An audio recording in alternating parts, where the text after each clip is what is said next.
আল্লাহর এক বান্দা ছিল নামাজের সেজদায়। তখন আল্লাহ রাব্বুল আলামিন তাকে ডাক দিয়ে বলেন, বান্দা তুই যতই নামাজ পড়, যতই সেজদা কর, তোর জায়গা কিন্তু জাহান্নাম। এ কথা শুনে বান্দা বলল, আলহামদুলিল্লাহ।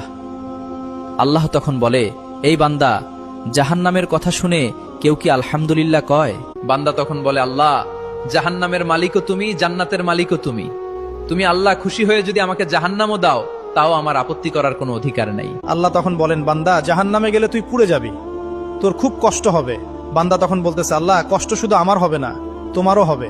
আল্লাহ তখন বলতেছেন, বান্দা বান্দা তুই পুড়বি জাহান্নামের আগুনে, আমার কষ্ট হবে কেন? বান্দা তখন বলে, আল্লাহ, কোনো মায়ের কোল থেকে যদি কোনো বাচ্চা পানিতে পড়ে যায়, তাহলে কোন মা দূরে দাঁড়িয়ে থাকতে পারে না, দৌড়ে গিয়ে বাচ্চাকে কোলে নেয়।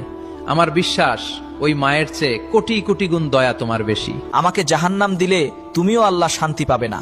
আল্লাহ তখন বলে, বান্দা, এই দলিল তুই কই পাইলি?